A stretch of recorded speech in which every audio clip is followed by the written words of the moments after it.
My 18th birthday dinner was supposed to be small. Just family. Cheap streamers taped to the ceiling, store-bought cake with my name spelled wrong in blue icing, candles reused from my little brother's party the week before. I didn't expect much. I never did. But I didn't expect that. We were halfway through the meal over cooked lasagna and awkward silence when Mom poured herself another glass of wine, sighed heavily, and muttered, "You know, I should have just gone through with the abortion." Forks froze mid-air. No one said anything. She kept going. 18 years. And for what? You've done nothing but ruin this family. You were a mistake. I wish you were never born. My little sister stared down at her plate. My dad rubbed his temple but didn't say a word. My younger brother snuck another bite of garlic bread like this wasn't happening. Like she hadn't just taken a bat to the ribs of her own son and kept swinging. I waited for someone to step in. For Dad to say, "That's enough." For my mom to realize what she'd just said and take it back. But she didn't. She poured more wine and asked if anyone wanted more salad. That was it. I pushed my chair back. The legs scraped loud against the tile. No one tried to stop me as I stood. No one followed me when I left. Outside, the air was sharp with November cold. I walked without thinking, hands stuffed in the same broken zipper jacket I'd asked to replace last winter. Streetlights buzzed overhead. My breath hung in the air like smoke. Somewhere down the block, a dog barked. I kept walking, past the grocery store where I stocked shelves part-time, past the high school where I spent 4 years learning how to blend in. I didn't cry. Not yet. I just felt hollow, like someone had scooped everything out and left the shell behind. I thought about calling someone. But who? My best friend moved away last spring. My favorite teacher retired. And my dad? He was probably still at the table, still saying nothing. So I kept walking, and didn't stop until the sky began to lighten and my legs felt heavy as stone. That night wasn't the beginning. It was just the first time she said it out loud. The first time my mother didn't bother to dress it up as a joke or wrap it in guilt. But it wasn't new. I'd known my place in that house for years. Her love had terms. If I was quiet, obedient, useful, she gave me just enough approval to keep trying. If I slipped even slightly, she froze me out. My name was never on the fridge. Not when I got a B+ in math. Not when I played backup shortstop in the school league. Jason, my older brother, made varsity football in sophomore year. She threw a party, framed his jersey. I brought home a drawing. I was proud of something I'd worked on for days. A city skyline at night. She glanced at it, said, "You should stop wasting time on that nonsense. It's not going to pay bills." I didn't bring her drawings after that. Or anything, really. When I made honor roll in 8th grade, she said, "Well, it's about time." When I got my first job at the hardware store, she told her friends, "He's finally trying to be a man." I never heard the words "I'm proud of you" not once. It wasn't just what she said. It was what she didn't. No warmth, no comfort. Not when I was sick. Not when I came home bruised from a fight I didn't start. Just that same look, tired and cold and vaguely annoyed. My dad would sometimes try to make up for it. He'd take me for a burger, ask how school was. But he never stepped in when she belittled me. He'd just clear his throat and look down at his plate. That silence, his refusal to push back, made it worse. It told me that maybe I did deserve it. Maybe I was too much. Or not enough. I used to think if I worked harder, kept my head down, I'd earn her respect. But you can't win love that's already been decided against you. That birthday dinner wasn't a breakdown. It was the final reveal. The moment I realized she'd never seen me as her son, just her burden. And I was done carrying that weight for her. I didn't sleep that night. I lay in bed staring at the ceiling, her voice replaying like a broken tape. "You were a mistake. I wish you were never born." At first I thought it was just cruelty. Drunken bitterness. But the longer I sat with it, the more it felt like something else. Something unfinished. Like a sentence she never meant to say out loud. So I started looking. Not with anger. Just quiet curiosity, the kind you don't speak out loud because you're not ready for the answers. I went into the hallway closet where we kept old paperwork. Found the plastic tub labeled Important Docs. Inside, tax returns, car titles, medical records. I pulled out my birth certificate. Nothing looked strange at first. My name, the date, the hospital. But then I noticed something. No father listed. Just a blank line where my dad's name should have been. My heart thudded once. Twice. I looked again, certain I'd missed it. But it was empty. I flipped through the rest of the folder. No hospital discharge papers. No newborn photos. I checked the family albums in the living room. Jason's baby pictures were in a special leather book. My sister had one too. Mine was missing. The only photo of me as a baby was on a random page, me in a car seat. No one else in the frame. No date, no caption, just floating there. Like I'd appeared out of nowhere. That's when the memory came back. I must have been 8 or 9. Home from school early with a fever. I was on the couch when I heard them mom and grandma arguing in the kitchen. It wasn't like their usual bickering about groceries or holiday plans. This was sharp. Personal.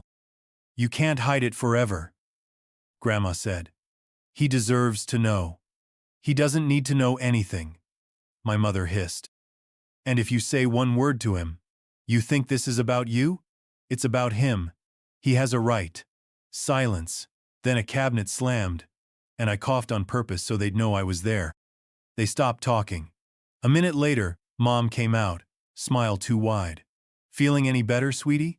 I'd forgotten that moment until now. But once it came back, it stuck like splinters under skin. Maybe I wasn't supposed to ask questions. But that didn't mean I'd stop looking. It was 2 weeks after the birthday dinner when Grandma asked if I could help clean out her attic. She was planning to downsize, move into one of those retirement condos on the other side of town. I didn't want to go. But I said yes. Not because I wanted to see anyone. I just needed to be somewhere else. Somewhere quiet. We didn't talk much as we climbed the creaky stairs. The attic smelled like dust and cedar. Old boxes were stacked along the walls, yellowing with age. She pointed to the far corner and said, "Start there, would you?" I opened the first box, books, mostly. Yearbooks, photo albums, paperbacks with cracked spines. I sorted through them slowly, methodically, half out of habit, half because something in me hoped I'd find something. I just didn't know what. Then, wedged between 2 thick cookbooks, I found a small hardcover journal, the kind with a cloth spine and no title. When I flipped it open, a folded envelope fell out. It was old ages, brittle, yellowed. My mother's name was written on the front in my grandmother's handwriting. But what made me freeze was what was scrawled beneath it. "Do not destroy." I unfolded the letter carefully. It was short. Only a few lines. But each word hit like a drop of ice down my back. "I know you don't want to talk about what happened that summer, but you can't bury it forever. He's going to ask questions. And when he does, he deserves the truth. This secret is eating you alive. Don't let it eat him too." No date, no signature. Just that message raw, unedited, like something written in the middle of the night. I looked up at the attic ceiling. The insulation was flaking. A single shaft of light came through a crack in the wood. I tucked the letter back into the book, slipped it into my backpack, and closed the box. I didn't say anything to Grandma. Not yet. Not until I understood what I was holding. On the drive home, I kept replaying the words, "What happened that summer? He deserves the truth." I didn't know what that truth was. But for the first time, I had proof I wasn't crazy, that something had been hidden, and maybe, just maybe, I was ready to find it. After I found the letter, something shifted. Not anger, not even grief, just a quiet resolve. Like I'd crossed an invisible line, and turning back wasn't an option anymore. I started with what I could control, facts. I went back through every photo album in the house. Jason had a baby shower photo. My sister had ultrasound pics taped into hers, with hearts drawn around them. I had nothing. Not one photo of my mom pregnant. No hospital bracelet. No baby blanket with my name stitched into the corner. Just a toddler photo on a beach I don't remember. No date, no context. When I asked Mom casually one morning, "Hey, what hospital was I born in?" she blinked twice before answering. "Why are you asking?" "Just curious," I said. College application needed details. She mumbled something about County Memorial and changed the subject. But the way she said it felt pulled from thin air. That weekend, I waited until Dad was outside fixing the gutters and brought him a bottle of water. "Hey," I said, keeping it light. "What do you remember about when I was born?" He paused, wiped sweat from his brow. "Well, your mom had a rough pregnancy." "Yeah? Yeah." He nodded slowly, but his eyes didn't meet mine. "Lots of complications. Stress. Hospital visits." "Which hospital?" He hesitated. "St. Joseph's, I think. Not County Memorial." I didn't call him on it. Just nodded and handed him the water. He muttered thanks and went back to tightening the bolts. But I watched him from the porch, and I knew he was lying. Not badly, not aggressively, but enough to know he was covering for something. Later that night, I checked the State Vital Records office online. They confirmed my birth was registered at County Memorial, but I couldn't get more without requesting formal documents. I stared at the screen for a long time, then opened another tab. I'd heard of DNA kits before. I just never thought I'd need one. Not for this. I ordered the test under a fake name, had it shipped to a P.O. box near my part-time job, just in case. I didn't tell anyone. Not yet. I wasn't sure what I was hoping to find. I just knew whatever had been buried that summer it wasn't going to stay hidden much longer. The kit arrived in a plain white envelope, no branding on the outside. I opened it in my car and read the instructions 3 times before swabbing my cheek. It felt stupidly simple for something that could crack open the center of my life. I sealed the sample, dropped it off at the mailbox, and waited. Days turned into a week, then 2. Every time I checked the tracking page, my stomach knotted. I didn't tell a soul, just kept going to class, stocking shelves, eating dinner across from a mother who still didn't look me in the eye. The results came back on a Tuesday. I was sitting in the library when the email hit. "Your DNA results are ready." I clicked the link with hands that didn't feel like mine. The first thing I noticed was that my paternal match came back as inconclusive. No biological relationship found with the man I'd called Dad for 18 years. I sat there frozen. My heart didn't race. It slowed. Like my body needed to catch up with the shock.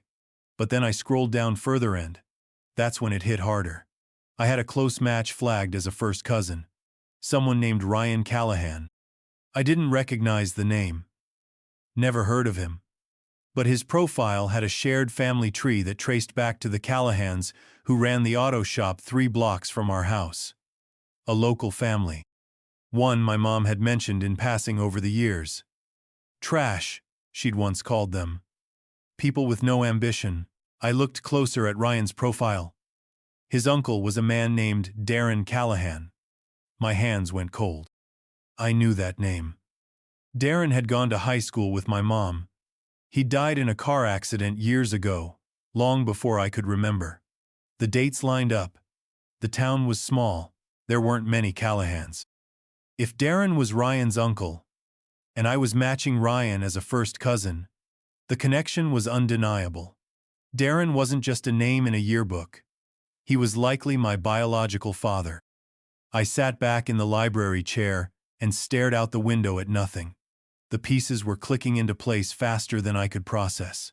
My dad wasn't my dad. My mother had buried a connection to a man she clearly despised, and somewhere inside that, there was a secret big enough to shape my entire life and crack hers wide open. I waited 3 days before saying anything. Not because I was afraid, because I needed to be sure I could get through it without losing control. I printed out the DNA results. I photocopied the letter from the attic. I even highlighted the cousin match on the report in yellow. Facts, not feelings. No emotion she could twist or dismiss. Just truth. in black and white. I found her in the kitchen on a Sunday morning, cleaning counters that didn't need cleaning. She didn't look up when I walked in. "Hey," I said, voice level. "We need to talk." She finally turned. "About what?" I placed the papers on the table between us. She looked at them for all of 2 seconds before shaking her head. "What is this?" "I took a DNA test," I said. "And I found something. Or I guess, didn't find something. Like a father. Mine." Her jaw tightened. "You're being ridiculous." "Am I?" I slid the letter across the table. The one addressed to her, the one she hadn't destroyed. Her eyes flicked over it, but she didn't touch it. "Where did you get that?" "Attic. Between some cookbooks. Grandma kept it. Probably because she knew one day I'd go looking." "You don't understand what you're doing," she said, her voice going sharp. "You think you've found some great mystery, but you're just making a mess. So fix it," I said. "Tell me the truth." She slammed her palm on the table. "The truth? The truth is, you should be grateful. I gave you a life. I fed you, clothed you. I stayed. Most women would have left. Most women would have handled it the smart way. I didn't." Her voice cracked. "And now you're here, what, digging around for attention? Is that what this is?" I didn't move, didn't blink. "You lied to me my entire life. I protected you," she snapped. "From what? Knowing who I am?" She scoffed, wiped her hands on a dish towel. "You don't know what it was like. You weren't there. You don't get to judge me." I let the silence settle, let her see that I wasn't backing down. "Then tell me," I said quietly. "Because I'm done guessing, and I'm done pretending I don't know you're hiding something." She didn't answer. She turned, left the kitchen, and closed the door behind her. That was all I needed. Her silence said more than her words ever did. The next day, I went to see Grandma. She answered the door wearing one of her old wool sweaters, her eyes scanning my face before she even said hello. "You found it," she said. Not a question. I nodded. She led me into the living room, the heater humming low in the background. She sat down in her usual chair and stared at the fireplace like it held the answers. "How much do you know?" she asked. "Enough," I said. "But not everything." She nodded slowly, as if that was fair. "Your mother was 17, she began. "It was the summer after her junior year. She'd gotten a job at the library, trying to save up for community college. He was older. Not by much. A year, maybe 2. Darren Callahan." The name hit like a bruise. She never told me much about how it happened. Just that it wasn't what she wanted. She came home one night late. Clothes torn. Eyes empty. Said nothing for 3 days. Grandma swallowed hard, hands clenched in her lap. When she finally did talk, she told me she was pregnant. "Did she tell you he—" I couldn't finish the question. "No." She wouldn't say the word. But I knew. A mother knows. The room felt heavier by the second. "Why didn't anyone report it?" I asked. "Why did everyone pretend I was normal?" "Because that's what people did," she said, eyes glassy. His family was connected. The Callahans weren't nobodies back then. His uncle was on the town council. His father had money. And your mother, well, she was ashamed, terrified, and angry. But mostly, she just wanted it to disappear. She looked at me, really looked. "She wanted to give you up. I begged her not to." "Why?" I asked. "Because you were innocent. You didn't ask for any of it." She wiped her eyes with the edge of her sleeve. "I thought, if we raised you like nothing happened, maybe it would fade. Maybe it would be okay." "But it wasn't okay," I said. "She hated me for existing." Grandma didn't argue. "I know," she whispered. "And I'm sorry. We thought we were protecting everyone. But all we did was bury a wound so deep, it started bleeding through the floor." I didn't know what to say. I just sat there, staring at the woman who had tried to love me through silence. And for the first time, I realized she hadn't failed me because she didn't care. She'd failed me because she was afraid. They all were. I didn't speak for the rest of the day, didn't text anyone, didn't check my phone. I went home, sat on the edge of my bed, and stared at the floor for what felt like hours. My body felt heavy, like I was made of wet sand. I kept replaying Grandma's words. She came home with her clothes torn. She didn't say the word, but I knew. I wasn't just the result of a mistake. I was the product of trauma, of silence, of something awful that no one wanted to name. I tried to feel just one thing: anger, grief, shame, but it came in waves that knocked against each other and left me numb. There was sympathy, yes, for her, for a 17-year-old girl who had no one to protect her. But it lived beside a colder feeling: anger. Not at how I was conceived, but at what came after. At how I had spent my entire life being treated like an unwanted draft of a story she never wanted to write, like I was a scar she kept trying to cover. She didn't raise me out of love. She raised me out of obligation, resentment, regret. And even if I could understand why, it didn't erase the damage. Understanding isn't the same as forgiveness. I thought about all the years she made me earn affection like it was currency. All the times I'd been told I was difficult, dramatic, too much, when really, I was just a reminder of something she never processed, something she buried so deep, it rotted. I thought about how Grandma carried the silence too, how even my dad, who turned out not to be my dad, played along. They weren't malicious, but they were complicit. Every person who knew and said nothing had chosen to preserve her shame over my truth. That realization hit harder than anything. They loved her more than they believed in me. And in trying to protect her pain, they'd created mine. This wasn't just about what happened that summer. It was about everything that followed. Every lie, every omission, every cold shoulder. I wasn't angry that my mother had been a victim. I was angry that she turned me into one too, and pretended she was doing me a favor. I messaged Ryan Callahan 2 days later. Just a short, polite note through the DNA platform. Hyacinthly matched as a close relative. Wondering if you're open to connecting. I'm doing some family research. He replied the same evening. Said he was curious too. He hadn't expected any unknown cousins to pop up. We agreed to meet at a diner on the edge of town. Neutral ground. I wore a baseball cap low over my eyes and didn't touch my food. Ryan was in his mid-20s, solid build, friendly but cautious. We made small talk until I finally said it. I think your uncle might have been my biological father. He blinked once, then twice. Darren? I nodded. I didn't know him, he said after a pause. He died before I was born. Car crash. Drunk driver. That's what they told me. Did he go to Lincoln High? I asked. Graduated 98? Yeah. You're saying your mom is? Her name's Elaine. His face changed subtly, but enough. You know the name? Only heard it once or twice. Grandma said there was some mess way back. Something they didn't talk about. What kind of mess? Don't know. Nobody ever explained. But I know this Darren was the golden boy in the family. Football, good looks, charm. Everyone thought he'd go far, but he got into trouble a lot. Quiet trouble. I looked up.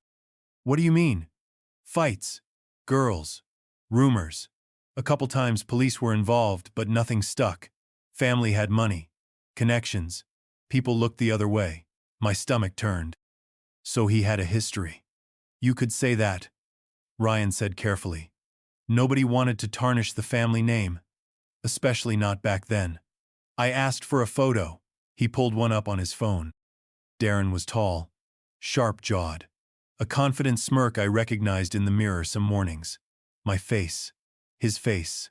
Same eyes. Same nose. There was no doubt. I thanked Ryan and left.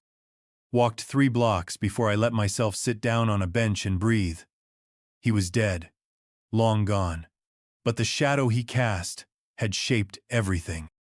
I was the child of someone no one dared to accuse, and someone everyone expected to forget.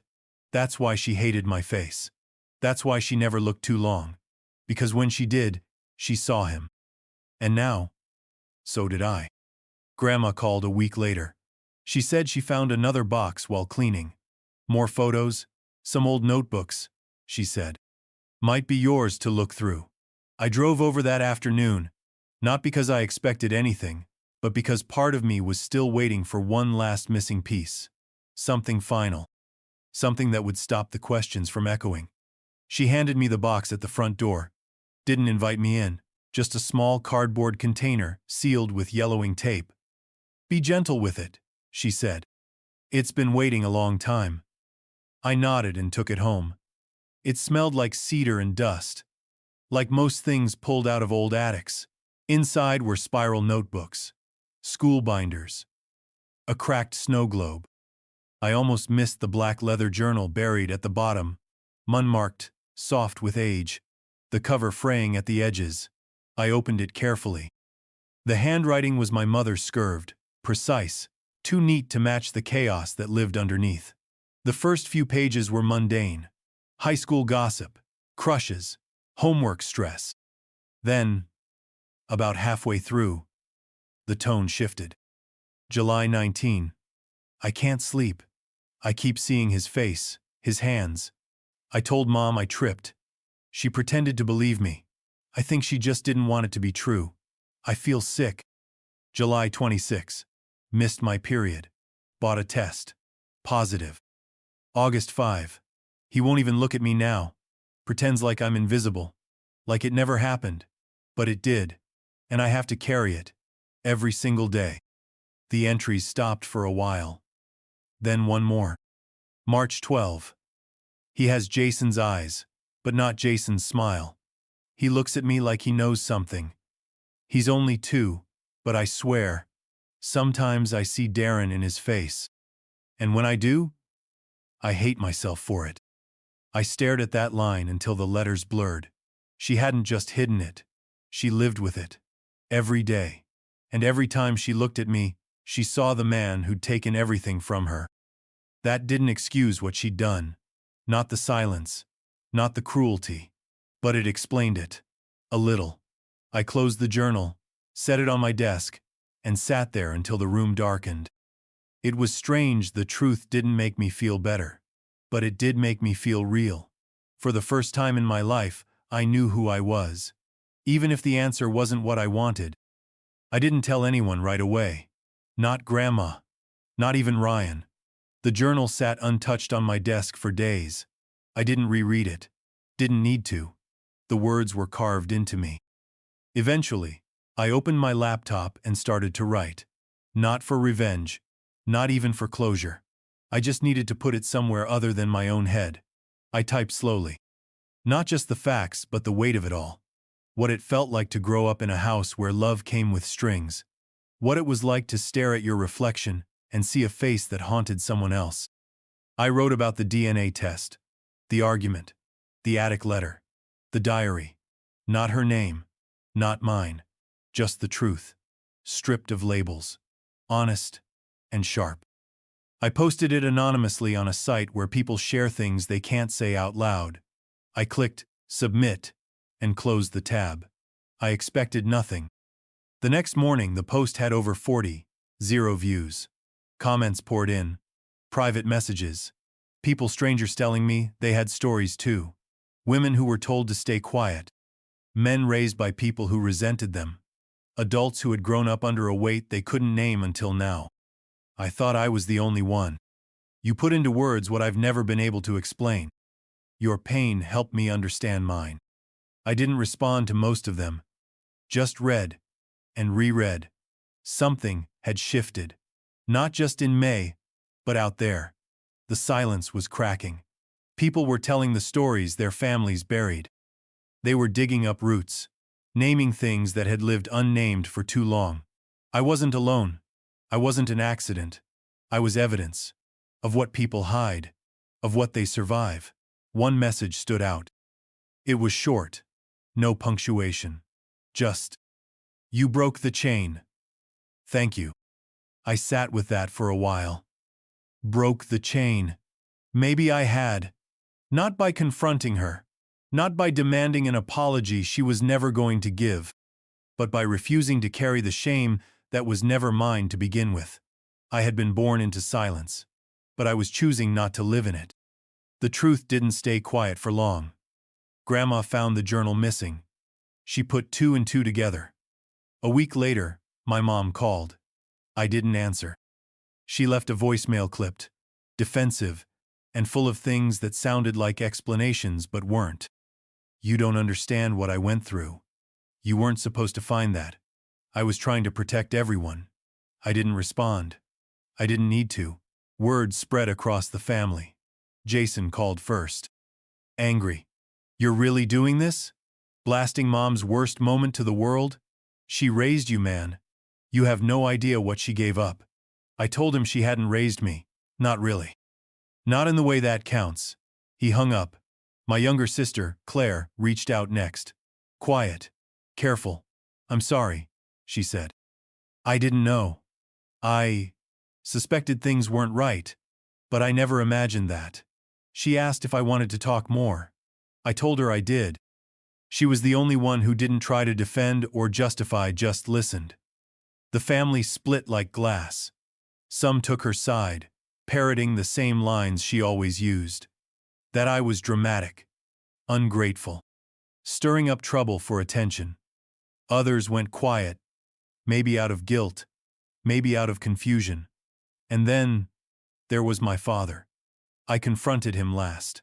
No anger, just questions. Did you know? He didn't lie. I suspected, he said. Early on, but I chose peace. I thought it would pass. I thought if I just stayed, if I gave you a name, a roof, a life, it would be enough. It wasn't, I said. I know, he whispered. I'm sorry. He looked smaller than I remembered.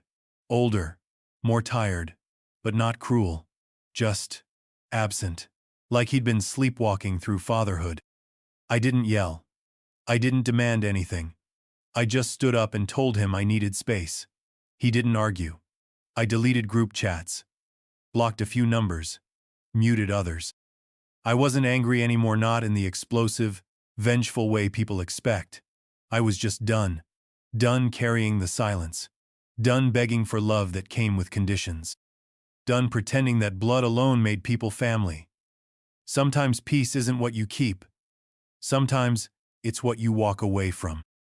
I used to think forgiveness was something you gave to someone else. A gift. A gesture. But now I think it's something you give to yourself. A line you draw not to erase the past, but to stop it from bleeding into your future. I sat with the idea for a long time. Could I forgive her? Could I forgive any of them? The answer wasn't clean. I could understand her trauma. The violence. The betrayal. The years she spent swallowing something that should have never been hers to carry. I saw how that pain twisted her into someone who couldn't love me without conditions. I saw the weight of it in her eyes, even when she was telling me I ruined her life. But understanding doesn't erase damage. It doesn't soften every cold shoulder or take the bite out of words that burrowed into me as a child and never left. It doesn't fix birthdays spent pretending I didn't hear what I heard. Forgiveness, I realized, wasn't about letting her off the hook. It was about unhooking myself from the need to make her see me differently. I didn't want revenge. I wasn't writing exposés or shouting from rooftops. But I also wasn't going back to silence. That was her language and not mine. I could forgive the broken parts of her that made her cruel. But I wouldn't forget what that cruelty cost me. I wasn't going to sit across from her at Thanksgiving and pretend we were fine. I wasn't going to bring my truth to the table, only to be told it was too messy to talk about. I could love her for what she endured. I could wish her healing. But I wasn't going to shrink to make her comfortable. Not anymore. Some people think forgiveness means rebuilding the bridge. But sometimes, it just means walking away from the fire before it burns you again. I forgave her in my own way. Quietly. Privately. But I also made peace with the fact that we may never speak again. And that peace, finally, felt like mine. A year later, the air feels different. Not lighter, exactly. Just honest. There's a kind of peace that comes when you stop pretending. I moved out 2 months after everything unfolded. Got a studio apartment across town, small. Quiet. Mine. I started therapy. once a week at first, then twice. There were days when I didn't want to show up. Days when all I did was sit there and stare at the floor while the clock ticked. But slowly, the walls inside me started to crack, and something softer made its way in. I wrote more, drew more, picked up shifts at the art supply store, and started saving for school again. The kind of school I wanted. Not because it was practical, but because it made me feel something. I reconnected with Claire. We meet for coffee every Sunday. Sometimes we talk about what happened. Sometimes we don't. But she listens. She never tries to rewrite the story to make it easier. That's more than I ever expected, and more than I'll ever take for granted. I haven't spoken to my mom. Not since the last voicemail. She still sends birthday cards. Blank inside. Like that says something. I don't open them anymore. They go in a drawer I don't plan to revisit. My dad tried once to meet, to talk, but I told him I wasn't ready. Maybe I never will be, and that's okay too. Some people heal in tandem, others in opposite directions. I've stopped trying to make things fit. The day of my 19th birthday, a few friends came over. Not many, just the ones who stayed. A couple coworkers. Claire brought cupcakes. My roommate strung up lights. We sat on the roof, cheap paper plates on our laps, music playing low in the background. The city stretched out around us. Somewhere between laughter and silence, Claire looked over at me and said, "You know, I'm glad you're here." I smiled, brushing her off. She shook her head. "No, I mean it. You were never a mistake." The words landed slow, heavy, but not in a bad way. They didn't sting. They sank. I didn't cry. I just breathed a little deeper than I had in months. That night, I went to bed with the window cracked, the cool air drifting in. For once, I didn't feel like I was surviving someone else's story. I was writing my own. And for the first time, I wasn't looking back. This story was brutal. But this story on the right-hand side is even more insane.